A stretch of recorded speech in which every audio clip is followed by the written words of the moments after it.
La clase que vamos a ver hoy ya está subida en el aula virtual.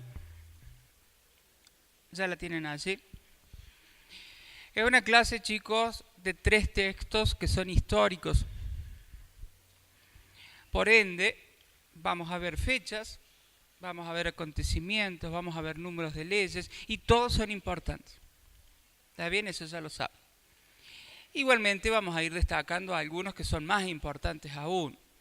A ver, chicos.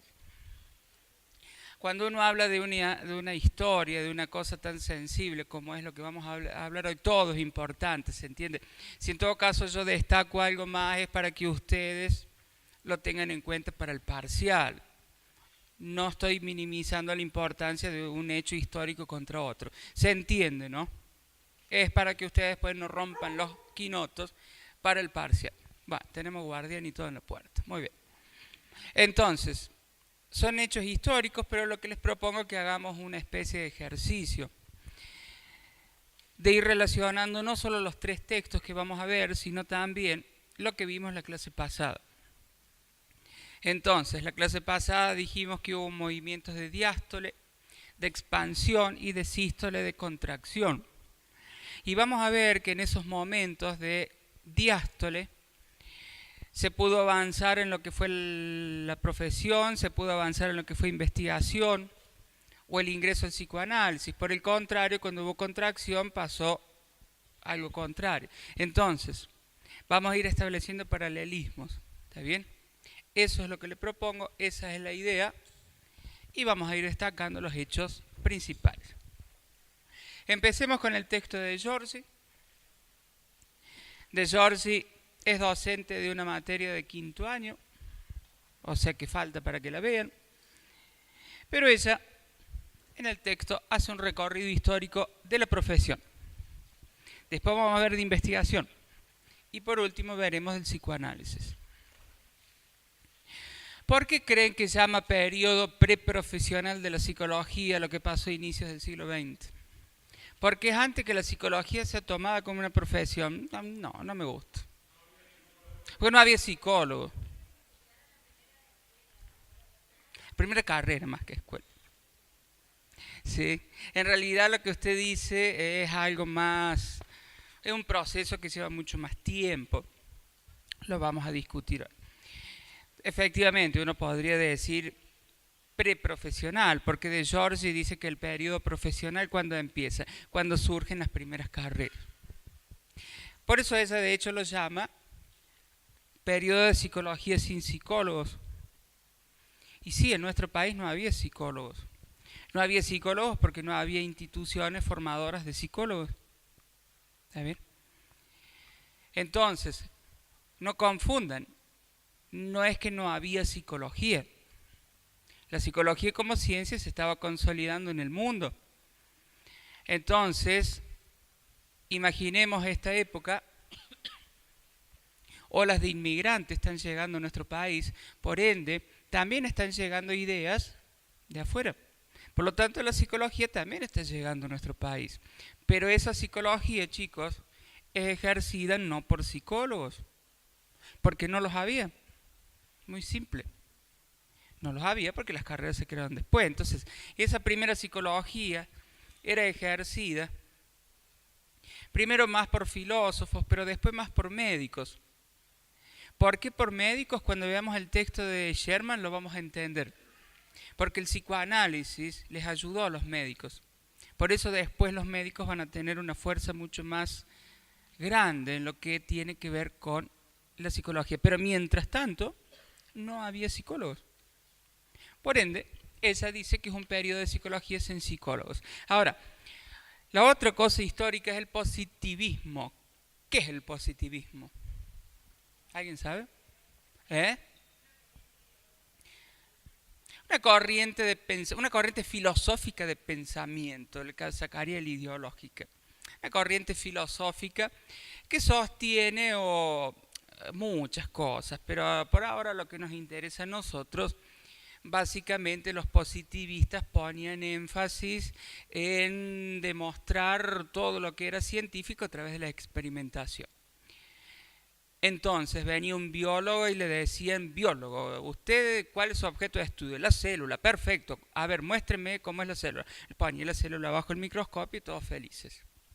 Psicólogo, ¿usted cuál es su objeto de estudio? El alma. Pues bien, demuéstreme cómo es el alma. Y entonces el psicólogo quedaba pagando. Imagínense poner el alma bajo el microscopio. No hay chance.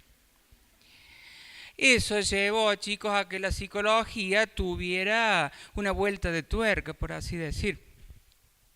La psicología, si quería ser ciencia en esa época, tenía que adscribirse al positivismo, entonces tenía que ser científica, tenía que demostrar lo que quería estudiar. No es fácil. No es fácil porque estudiemos el alma, la conciencia, la conducta o lo que fuese y se hace difícil. Pero es en ese marco que surgen los primeros laboratorios de psicología experimental. ¿Se entiende por qué surgen esos primeros laboratorios? Lo vamos a ver después con investigación, obviamente, y también lo vamos a ver con el psicoanálisis. Bueno, en 1908 no es una fecha importante, vuelvo a decir, para ustedes, chicos, pero se crea la Sociedad de Psicología de Buenos Aires. Lo que pasa que ustedes ven a entender que no había psicólogos aún, pero quienes ejercían psicología ya reconocían la importancia de la misma. Por lo tanto, esa sociedad implicó que se empezara a reconocer la psicología en nuestro país. Y esa sociedad implicaba que se juntaban muchos psicólogos a discutir y tratar de difundir lo que estaban estudiando. Por lo tanto, es fundamental lo que pasó. Bueno, para el parcial, esperemos. En la década del 30, que la llamamos la clase pasada, ¿cómo se acuerdan? La década infame, porque implicó todo un retroceso en las políticas reformistas a nivel de la universidad, pero a nivel mundial también el positivismo, de que veníamos hablando, empezó a debilitarse. Ojo, a debilitarse implicó que empezaron a surgir las ciencias llamadas más blandas, en los cuales decían, bueno, mire, yo soy una ciencia más social y no me es tan fácil demostrar empíricamente que estudio X cosa. Bueno, la psicología obviamente era una de ellas. La cuestión que ese debilitamiento del positivismo permitió, por ejemplo, como vamos a ver a continuación, que el psicoanálisis en nuestro país se consolidara fuerte. En lo que hace referencia a la psicología, implicó que aquellos laboratorios de psicología experimental que se habían fundado, muchos de ellos fueran cerrados, ¿sí? Porque ahora la cosa había cambiado. Ahora hay un repliegue de la psicología a la filosofía, ¿sí? Las cuestiones del método científico se flexibilizan y por ende, justamente hay un auge de las ciencias sociales y en particular en nuestro país, como vamos a ver ahora, del psicoanálisis. Y en el 54 aparece o hay un acontecimiento que es muy importante, el primer Congreso Argentino de Psicología en Tucumán. Pero además de la fecha, qué enchastre. Además de la fecha, lo que implicó, chicos, es que los psicólogos allí reunidos, psicólogos, profesionales que ejercían la psicología y que no eran psicólogos, lo que esos primeros profesionales lucharon y establecieron que era necesario ya la formación académica de psicólogos. Está bien que la psicología existiera, pero tenían que haber psicólogos, ¿se entiende? Entonces, más allá de la fecha, vuelvo a decir la importancia de ese primer congreso en el sentido de luchar, pelear, porque la psicología ya no solamente fuera una ciencia ejercida por gente, sino que fuera ejercida por psicólogos. ¿Se entiende? Así entonces, de Giorgi dice, bueno, a partir de allí aparece el periodo profesional. Claro, se crean las carreras. La carrera de psicología, la primera se crea en el 55, hay un texto que dice el 56, pero se crea en el 55 finalmente, en Rosario, ¿sí? Y a partir de allí es lo que de Giorgi dice el periodo profesional. Chicos, esto es algo dinámico, de Giorgi lo hace dividido por cuestiones didácticas, pero se darán cuenta que esto es algo histórico dinámico. Bueno, primera carrera de psicología en Rosario, 55, en el 56 La Plata, en el 58 acá. Recuerden que en el marco de la Facultad de Filosofía, ¿no? Surge la carrera, el psicoanálisis ahí estaba muy fuerte, y vamos a entender, espérenme en un ratito, cuando veamos el texto de Sherman, por qué estaba muy fuerte. La cuestión que en esas primeras carreras el psicoanálisis se impone también en lo académico. Lo vamos a ver ahora en el texto de Sherman, esperen un ratito. La clínica es fuerte, sin embargo, como vamos a ver ahora, la clínica era ejercida por ¿quién? Por los médicos, ¿sí? Entonces ahora, a continuación, vamos a ver que al principio la cuestión profesional estuvo bastante restrictiva. Y vamos a entender también por qué pasó eso. Bueno, claramente al principio de los 60, que la llamábamos ¿cómo? Ajá. ¿La qué? La edad de oro, sí, la época de oro de las universidades, porque hubo no solamente todas las cuestiones reformistas, sino que hubo apoyo, bueno, etcétera, etcétera. Y obviamente empezaron a surgir los primeros profesionales, la macana que, ¿se acuerdan? La noche de los bastones largos, que implicó la vuelta de un gobierno cívico-militar. Eso implicó que no solamente hubiera un retroceso a nivel de las cuestiones reformistas, sino que implicó que aquellos primeros profesionales, muchos de ellos tuvieran que huir del país. ¿Se acuerdan esta cuestión de la fuga de cerebros? Sí, bueno, los pobres primeros profesionales, sobre que surgían en el medio de la nada, porque imagínense, no había leyes, no había una representación gremial e institucional. Los pobres encima, muchos de ellos tuvieron que migrar. ¿Se acuerdan que a partir de allí la cosa estuvo media turbia? Porque a nivel de universidad, siempre hablando, hasta el gobierno de Perón, que retorna a Perón, se intentó, pero finalmente en la práctica, bueno, nunca se llevaron a cabo muchas reformas, hasta el año 76, con el otro golpe militar, que allí la cosa se complicó aún más, hubo persecución de muchos profesionales, e incluso habíamos dicho, ¿se acuerdan? Hasta el cierre de muchos ingresos. Pero en todo este tiempo, esos primeros profesionales tuvieron una tarea fundamental, chicos, que fue la construcción de la identidad profesional. Identidad profesional que obviamente no existía, porque los psicólogos no existían. Imagínense, chicos, si a nosotros por allí nos cuesta aún construir la identidad del psicólogo, porque bueno, muchas veces uno pregunta a la gente que no está en nuestro ámbito y te dicen que estás loco, que estás esto, que estás el otro. Es lo que decíamos en la clase pasada. Si todavía ahora en el 2017 cuesta, imagínense en esa época, la primera tarea que ellos tuvieron fue construir su identidad. En relación a lo profesional, el retorno de la democracia implicó no solamente la vuelta de los principios reformistas de a poco en las universidades, sino fundamentalmente el reconocimiento, como vamos a ver ahora, legal y gremial por parte de los psicólogos. O sea que fíjense en que desde el año 55 que se creó la primera carrera hasta recién entrada bien la década del 80, recién ahí empezaron a reconocerse las cuestiones legales, gremiales y lo que tiene que ver con la identidad del psicólogo. Por ende, ahora vamos a ver justamente cómo en periodos de sístole la cosa estuvo compleja, estuvo complicada, ya sea en lo gremial como en lo legal. ¿Sí? ¿Vamos hasta acá? Después el texto de Giorgi cuenta un poco cómo fue lo que fue la acreditación de la carrera. Menciona que la carrera pertenece al artículo 43 de la Ley de Educación Superior. Eso implica que somos una carrera de interés público. Claro, imagínense si no vamos a ser de interés público cuando trabajamos con el otro, con el ser humano.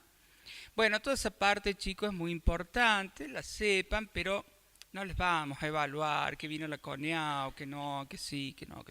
Por lo tanto, la leen, la saben, sepan que somos carrera de interés público, como son los médicos, como son los abogados y los contadores y qué sé yo, y ya está. Después se van a ir enterando más con el tiempo. Bien. Bueno, en el 86 el plan de estudio, en realidad es el plan de estudio que están haciendo ustedes. Recuerden que en realidad el plan de estudio de ustedes 2013 no se cambió por una cuestión técnica, es el cuarto plan de estudio y qué sé yo. Pero todo eso no importa mucho. Y ahí abajo dice lo que se ha borrado, que en el año 98, saben ustedes, se crea nuestra facultad. ¿Sí? Bien, en el desarrollo legal, ¿qué pasó? Y cosa tuvo compleja. Y esto tiene una razón. Obviamente, chicos, no había leyes que regularan el ejercicio profesional de los psicólogos porque no había psicólogos. Tan simple como eso. Nosotros, en esta universidad, le vamos a dar el reconocimiento académico. Le vamos a decir, usted es psicóloga. Este que está por recibir ya, le vamos a decir, usted es psicólogo. Pero ese, después va a tener que ir al colegio de psicólogos o se vuelve a su provincia. ¿De dónde sos vos? De Santiago. Se nota la tonadita. ¿Te vuelve a Santiago? Disyuntiva. Bueno, no sabe si se vuelve, no sabe qué va a ser la vida. Bueno, la cuestión es que si él se queda acá en Córdoba, o si se va a Santiago, va a tener que ir al colegio de psicólogos, porque nosotros le damos la habilitación académica. El colegio le da la habilitación profesional. ¿Sí? Eso implica, chicos, que si ustedes ejercen la psicología en cualquiera de las áreas o en sus actividades, con solamente el título que le damos nosotros van a infringir la ley. Y hagan lo que quieran, pero si los descubren, los denuncian haciendo eso, hasta le pueden sacar el título. Yo digo, tengan cuidado. Bueno, vamos a hablar más de eso más adelante. Pero estos primeros psicólogos que empezaban a obtener su título académico, claramente, chicos, no tenían una regulación de su actividad profesional porque no estaban las leyes, porque no había psicólogos. Y las leyes vieron que siempre van un poquito más tarde. Está bien, responden a las necesidades de la sociedad, pero obviamente van un poco más lento. Entonces las leyes, la idea es que se iban a empezar a formular una vez que empezaran las primeras carreras. Pero volvamos al contexto histórico del país, con diversas dictaduras, lo cual lo que menos le interesaba era regular el ejercicio del psicólogo, la cosa se fue postergando en lo legal. Sumado a eso, chicos, los que dictan las leyes, los que hacen las leyes, ¿quiénes son? Nuestros representantes. Y esos representantes tienen representados. Y ustedes saben que siempre hay intereses. Y en esa época, ¿quiénes más tenían intereses? Bueno, los que ya estaban ejerciendo la psicología. Entonces, no vamos a regular el ejercicio de la profesión de los psicólogos que están saliendo. Esperemos, ya veo que me quitan mi lugarcito. Me van siguiendo, ¿no? Son cosas de la vida, chicos, es así. De tal manera que las primeras leyes, si nos ubicamos en el contexto político y social de nuestro país, y si sumamos los intereses particulares que había para hacer esas leyes, claramente las primeras leyes que fueron regulando el ejercicio de la psicología fueron bastante restrictivas. Las veamos. Esperemos, esto les quería decir antes. ¿Qué les quedaba a estos pobres psicólogos allí? Con la práctica. Con la práctica, con las intervenciones, fueron diciendo, che, miren, lo que yo hago sirve. Lo que yo hago es útil para la persona que sufre y para vos, profesional, que te va a ayudar a hacer mejor las cosas. Entonces, fue esa la manera que ellos encontraron para ir demostrando que lo que hacían era importante y había que regularlo. Y esto lo vamos a entender ahora cuando veamos el texto de Godoy, cuando digamos que nuestro país tiene una fuerte tendencia a lo profesional, más que a la investigación. Bueno, ahora empezamos a entender. ¿Qué se iban a hacer esos pobres psicólogos si no los reconocía nadie ni nadie les daba apoyo? ¿Se iban a poner a investigar qué? Si no tenían con qué. lo hicieron a través de la práctica, demostrando que lo que hacían servía. Entonces ahí vamos viendo cómo lo profesional fue adquiriendo importancia. Se entiende que las cosas tienen un porqué. Cuando apelamos a la historia, encontramos la respuesta. La cuestión entonces que esas resistencias con lo que tiene que ver con el momento sociopolítico, las primeras leyes fueron bastante restrictivas. Veamos algunas. Ahora sí. 1732, fíjense, en el 67, tengan en cuenta que los primeros psicólogos acababan de recibirse. Se prohibía psicoterapia, psicoanálisis, prescripción de drogas. Hay una que aún sigue vigente. ¿Cuál es? Prescripción de drogas. Los psicólogos, chicos, por más que reconozcamos, creamos conveniente o lo que fuese, no le podemos dar a un paciente nuestro recetar un ansiolítico, ¿sí? Hoy a la tarde me preguntaba un alumno si yo consideraba que con la formación que recibimos podemos dar la medicación. No, definitivamente no. Ojo, yo no estoy diciendo que es deficitario, no. ¿Qué vamos a enseñar cómo prescribir drogas si después finalmente no se puede? Igualmente, eso no implica que ustedes como futuros profesionales conozcan, aunque sea los efectos de las principales drogas. Digo, chicos, ¿quién les dice que el día de mañana ustedes están en un consultorio y viene un paciente que casi no puede hablar? Y ustedes dicen, este paciente está enajenado de la realidad porque su no sé qué y no sé cuánto. Y el pobre tipo antes de salir de su casa toma un Rivotril y está redopado. ¿Se entiende? Ojo, chicos, cuidado. No etiqueten ahí nomás. Y a lo mejor el paciente no se puede arrastrar porque tiene unos síntomas que una depresión que lo lleva vivo. Y sus hormonas de la tiroides capaz que están por el piso. Guarda. No le estoy diciendo que la medicina... No, le estoy diciendo que abran la cabecita, nada más. Cuidado, porque van a trabajar con seres humanos o con algo que implica un ser humano. No jodan la vida a nadie. Digo nomás, hagan lo que quieran. Bien.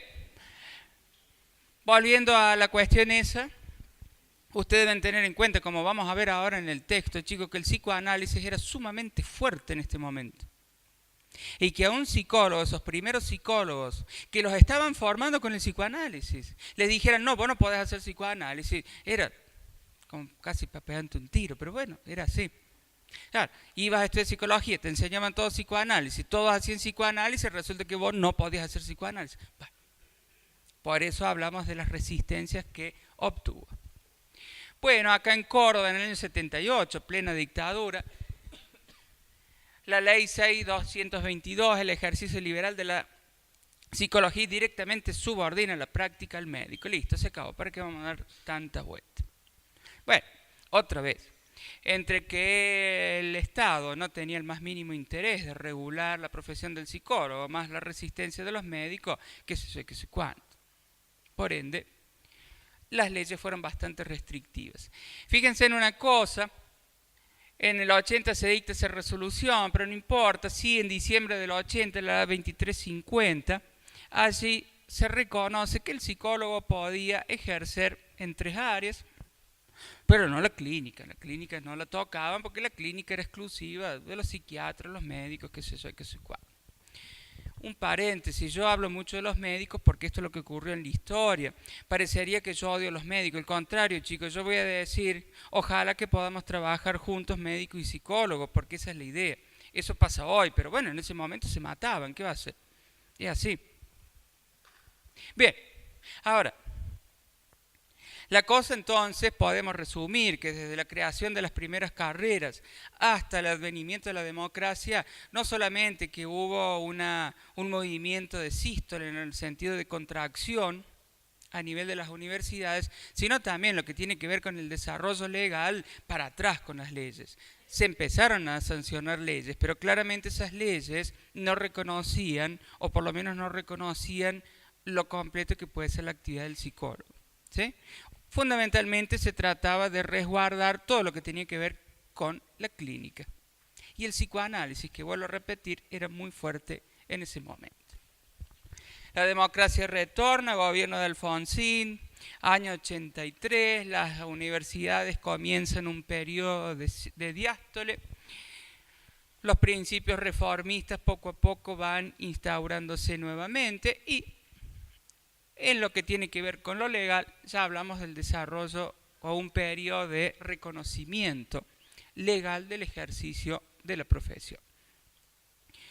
Aquí voy a hacer referencia a leyes de la provincia de Córdoba, porque es muy simple, estamos en Córdoba. Cada provincia tiene leyes particulares que reconocen el ejercicio profesional. Por eso que cada provincia tiene su colegio de psicólogos. Si vos te vas a Santiago, vas a tener que ir al colegio de Santiago y que tendrá su ley, que sé yo, que sé cuál. La cuestión es que acá hay una ley fundamental que es la 7106. La ley 7106 son las disposiciones para el ejercicio de la psicología. Ahí legalmente se nos reconoce en el ámbito de esta provincia como profesionales autónomos, independientes. Fundamentalmente, claro está, chicos, por la historia de sanción de leyes que hubo de los médicos, ¿sí? Pero se lo reconoce como un profesional independiente, incluso se reconocen 5 áreas de la psicología, excepto la sanitaria, que como ustedes ven allí, por allí la resolución 21, allí se establece la creación del área sanitaria. La sanitaria es la última área que se reconoce. Quizás vengamos el año que viene y finalmente sea reconocida, qué sé yo, la psicología de las catástrofes. Bueno, esto es algo dinámico que va cambiando. Hoy por hoy son 6 las áreas reconocidas por ley. Hay una resolución nacional que es la 2447, que son las incumbencias de los psicólogos. Las incumbencias es básicamente lo que podemos hacer, chicos, los psicólogos. Y allí también hay mucha guerra, hubo mucha guerra y supongo que la seguirá habiendo. Imagínense en cómo las incumbencias por ahí se superponen con otras áreas. En un inicio se superponían con los médicos y los psiquiatras, con los psicopedagogos. Hoy vieron que hay muchas carreras que tienen que ver con los recursos humanos. Entonces ahí muchas veces se arman peleas con los psicólogos laborales, por ejemplo. ¿Sí? Esto es algo en constante discusión. De hecho, las incumbencias de los psicólogos el año pasado, muchas de ellas fueron modificadas, pero es con esa resolución, la 2447, que se reconoce específicamente cuáles son las incumbencias, las cosas que puede hacer el psicólogo. Después se fue modificando, ¿sí? De hecho, vuelvo a decir, se modificó el año que viene. De todo ese chorro de cosas, la otra ley que es importante, chicos, es la 26657, la última, que es la llamada Ley de Salud Mental. Es una ley recientemente sancionada en Córdoba, 9848. Reconoce fundamentalmente a la persona que padece algún trastorno de salud mental, justamente los derechos que tiene. Bueno, es una ley que es bastante progresiva en el sentido de reconocer muchos derechos de las personas que tienen algún trastorno de salud mental, pero también es cierto que es bastante controvertida en el sentido que se proponen muchas cuestiones que parecen ser simples de reconocer, pero llevadas a la práctica son bastante difíciles. En tercer año ustedes van a tener psicología sanitaria, lo van a ver con mayor detalle, pero por ejemplo, de acuerdo a la ley de salud mental, casi que no deberíamos tener los manicomios. Habría que cerrarlos y proporcionarle a las personas que allí están, bueno, todo un soporte. Vuelvo a decir, chicos, suena muy lindo en la teoría, pero a veces es difícil llevarlo a la práctica, más cuando no tenés los recursos suficientes. De tal manera que es una ley que es muy defendida por todos los actores de la salud mental, por eso yo la traigo aquí. Esperemos que en el transcurso de los años se vaya dotando de los recursos necesarios para poder implementar a full esa ley. La ley de acá de Córdoba, la 9848, es básicamente lo mismo. En lo que tiene que ver con lo gremial y lo institucional, ya saben que una institución fundamental son los colegios profesionales. como lo tienen los abogados, los médicos, los contadores y toda profesión. Otra cuestión que es importante son las asociaciones gremiales a nivel nacional. A nivel nacional, la primera fue la COPRA. COPRA, que ya no existe más, para el parcial no es importante, sí la FEPRA, que es la que viene, es la Federación de Psicólogos Argentinos. La COPRA fue su antecesor. Y acá en Córdoba, hoy en día tenemos un colegio de psicólogos, pero vuelvo a decir, otra vez para el parcial, sepan que hubo asociaciones, no es importante esto, hubo asociaciones, después hubo distintos colegios que finalmente se unieron en uno solo, que es el actual Colegio de Psicólogos. Sí hay una fecha importante, que es el 13 de octubre, no porque se celebra el Día del Psicólogo, en realidad es el Día del Psicólogo, pero sino por lo que pasó en ese momento. Ese 13 de octubre del 74 fue el primer encuentro nacional de estudiantes y profesionales de psicología. Otra vez nos ubiquemos históricamente, estábamos en plena dictadura y el encuentro de esos profesionales, la idea fue reivindicar la profesión del psicólogo, luchando por el desarrollo o la sanción de leyes que reconocieran el ejercicio profesional. Más allá que a partir de allí es el Día del Psicólogo. Recuerden que en el 74, estamos hablando de la época del gobierno de Perón, pero después él fallece y bueno, ahí empiezan algunos problemas a nivel del régimen político. Lo que sí les decía entonces, que hoy la COPRA no existe más, hoy existe la FEPRA, la Federación de Psicólogos de la República Argentina. Allí están agrupados todos los psicólogos y carreras de psicología, ya sea las públicas y las privadas. Hay una asociación que allí no está, se llama AUAPSI, Asociación de Unidades Académicas de Psicología, agrupa a las públicas. Entonces allí está Córdoba, obviamente, está la UBA, La Plata, Mar del Plata, Rosario, San Luis, Comahue, en Neuquén, y Paraná. Allí en todos esos lugares se puede estudiar psicología en universidades públicas. En las reuniones que hay de estas cuestiones, van toda la gente de AUAPSI junto con los de FEPRA. Por lo general FEPRA están más las privadas, porque AUAPSI es específica de las públicas. ¿Están todos? ¿A alguien le falta entregar? No. Bueno. Chao.